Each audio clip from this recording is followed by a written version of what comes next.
안녕하세요. 가성비 컴퓨터 추천하는 거 좋아하는 띵입니다. 이번엔 컴퓨터에 대해 잘 아는 편이 아니고 컴퓨터를 사고 나서 여러가지 세팅을 추가로 하지 않더라도 꽤 좋은 성능이 나오는 PC를 추천해드리려 합니다. 오늘의 견적은 이렇게 구성했고요. 120만원대의 가격이 나와주는 견적이지만 게임 성능이 정말 끝내줍니다. 오늘의 주인공인 이 견적으로 구성한 본체의 디자인은 이렇고요. 최대한 성능 위주에만 투자하고 그 외에는 돈을 쓰지 않아서 디자인은 케이스 위주라고 보시면 됩니다. 오늘 영상에서는 이 PC의 게임 성능을 알아볼 것이며 PC가 열심히 일을 할 때 PC의 컨디션은 어떤지, 온도나 소음 같은 부분, 또한 작업 프로그램도 사용이 가능한지 알아보고 부품 선택에 대한 조언도 해드릴 건데요. 그렇다면 우선 부품 선택에 대한 조언을 먼저 해드리겠습니다. 현 시점에서 고사양 게임을 플레이하고 싶은 분들에게 가장 가성비 좋은 CPU를 뽑자면 라이젠 5 3600과 인텔 i5 1400을 선택할 수 있겠는데요.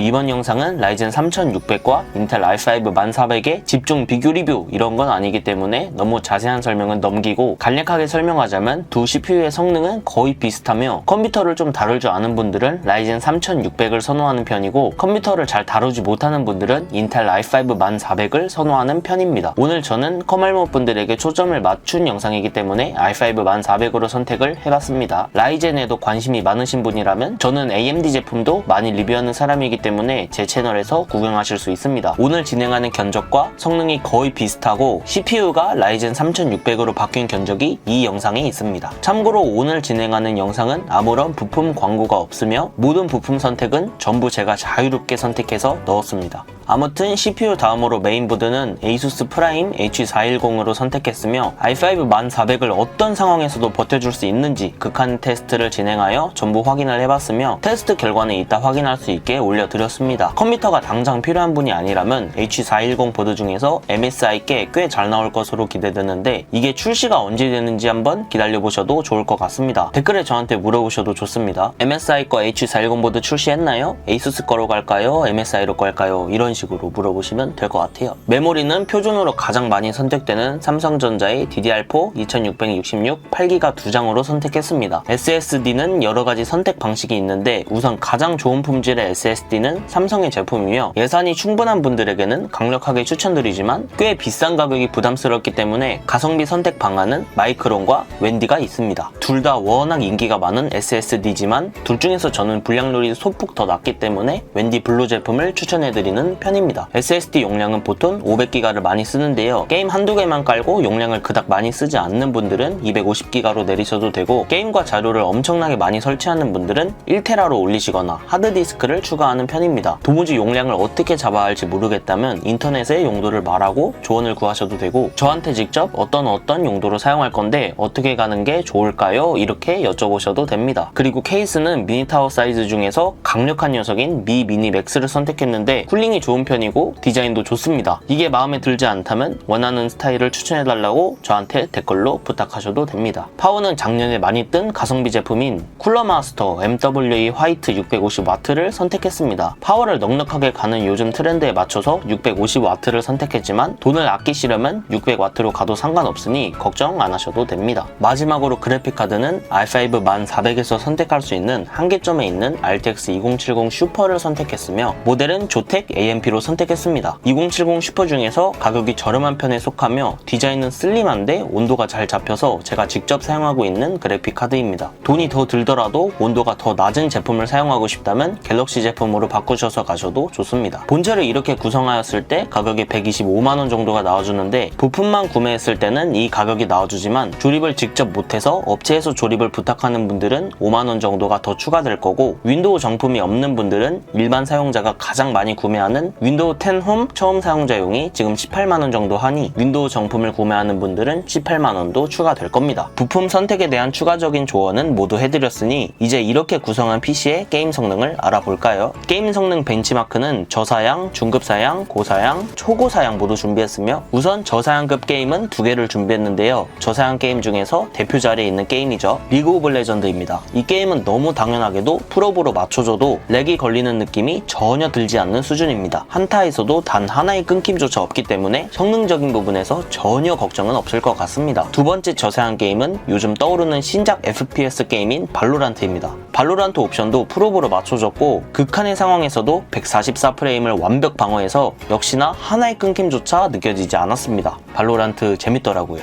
클래식 FPS 좋아하시는 유저라면 무조건 좋아할 만한 게임인 것 같습니다. 다음으로 중급 사양 게임으로 넘어갈까요? 중급 사양 게임은 오버워치를 준비했으며 오버워치는 매우 높은 옵션을 사용했으며 평균 프레임이 200 이상으로 매우 부드러운 결과를 보여줬습니다. 중급 사양인 오버워치 역시나 하나의 끊김도 느껴지지 않았습니다. 참고로 비슷한 중급 사양 게임은 레인보우 6가 있습니다. 다음으로 고사양급의 게임입니다. 첫 번째로는 당연하게 나와야죠. 배그입니다. 예전만큼의 유행은 끝난 것 같은데 워낙 한 번에 떴을 때 너무 크게 떠버린 게임이어서 한국에서는 아직도 관심을 많이 받고 있네요. 옵션은 3 울트라를 사용했습니다. 꽤 거지 같은 게임이죠. 워낙 프레임 드랍이 심하기 때문에. 예전에는 하도 배그가 유행이었어서 성능이 좋은 컴퓨터의 점수를 매기는 걸 배그 기준으로 잡았었죠. 아무튼 프레임 드랍이 심한 게임인 만큼 로우 1% 프레임도 가져왔습니다. 하위 프레임이라고 해요, 이거를. 하위 프레임이 144를 방어하면 144 프레임 완벽 방어 기준에 가깝다고 볼 수 있는데 다른 게임들은 하위 프레임이 크게 출렁이지 않는 반면 배그는 진짜 출렁임이 너무 심합니다. 그래서 프레임 드랍이 심한 게임이라고 하는 거예요. 우선 가장 프레임 드랍이 심한 낙하 구간에서는 평균 프레임은 150이지만 하위 프레임은 40에서 50 프레임 정도로 이 구간에서는 40에서 50 프레임 방어가 가능하며 혼잡한 초반 구간이 지나면 하위 프레임은 60에서 100 정도로 올라가면서 꽤 부드러워지고 좀 쾌적한 구간으로 가면 평균 190 프레임에 하위 100에서 120 프레임 정도로 144 방어의 근사한 값을 보여줍니다. 초반 렉을 제외하면 대부분 모든 구간에서 매우 부드럽다고 볼 수 있죠. 배그를 즐기기에는 매우 충분한 성능이 나와주지만 초반 렉조차 1도 없는 배그 PC는 적어도 200만원 가까이 써야 합니다. 다음으로 두 번째 고사양급 게임인 GTA5입니다. 높은 옵션을 사용했고 게임 최적화 때문에 프레임은 낮게 나오지만 게임은 꽤 부드럽게 플레이가 가능하더라고요. 아무튼 사람 죽이는 재미가 쏠쏠한 미션 깨는 재미가 쏠쏠한 GTA5입니다. 고사양급 게임들까지는 매우 잘 돌아가죠. 마지막으로 초고사양급 게임들까지 한번 확인해보죠. 첫 번째로 3타로입니다. 높은 옵션을 사용하여 테스트했을 때 평균 100프레임 근처를 보여주며 꽤 괜찮게 잘 돌아갔습니다. 역시 초고사양급 게임답게 그래픽 카드율이 90% 후반대인데도 프레임이 높게 나오진 않네요. 마지막으로는 어쌔신 크리드 오디세이입니다. 초고사양급 게임하면 항상 언급되는 띠디디 띵작 게임이죠. 어쌔신 크리드는 높은 옵션을 사용했으며 평균 프레임이 100 정도에 하위 프레임이 70 이상으로 60프레임 이상 방어가 가능한 모습을 보여줬습니다. 초고사양급 게임답게 144프레임 완벽 방어는 안되기 때문에 144Hz 모니터의 최대 부드러움을 경험하진 못하지만 70프레임 정도 방어가 가능하면 크게 렉이 걸리지는 않는 편입니다. 이 게임은 진짜 겁나 높은 절벽에서 스파르타식 걷어차기로 저보다 훨씬 센 용병을 한 방에 죽이는 뽀맛이 너무 좋습니다. 아무튼 어쌔신 크리드 오디세이를 마지막으로 저사양급 게임에서 초고사양급 게임까지 모두 둘러봤는데요. 게임 성능이 꽤 훌륭하지 않나요? 현존하는 게임들 중 탑급 사양을 요구하는 게임은 트리플 A급 타이틀 게임이라고 부르는데 이러한 트리플 A급 타이틀 게임까지 매우 잘 돌아가니 현존하는 게임의 99% 이상은 렉 없이 돌아가는 PC라고 볼 수 있겠군요. 게임 성능은 어쌔신 크리드를 끝으로 이제는 이렇게 구성한 PC에서 따라해주면 좋은 세팅을 알려드리려 합니다. 이건 따라해주면 좋고 안 해봤자 치명적인 단점이 있고 그런 건 아니니 참고해주세요. 컴퓨터를 키면서 키보드 델리트 키를 연타하면 이렇게 바이오스로 진입할 수 있는데 어드밴스드 모드로 들어가시면 이렇게 화면이 나와요. AI 트위커에서 DGBRM에 들어가시면 이 화면이 뜨는데 이 세 가지 항목의 숫자를 저랑 똑같이 세팅해 주시거나 숫자를 그냥 99999 888888 7777 이렇게 막 쭉 입력하다 보면 알아서 항목별로 뭐 255.75, 4095, 4095 이렇게 바뀔 겁니다. 마지막으로는 어드밴스드에서 CPU 컨피규레이션에 들어가시면 맨 아래에 CPU 파워 매니지먼트 컨트롤로 들어가시면 됩니다. 그리고 CPU C 스테이트 이거 하나만 디세이블하고 저장하고 나와주면 끝입니다. 이렇게 설정해주면 CPU에 극한의 과부하가 걸려도 CPU의 성능 하락이 없게끔 만들어주는 전력 제한 해제 세팅인데요. 뭐 일반적으로 게임만 하고 특수하게 작업을 안 하신다면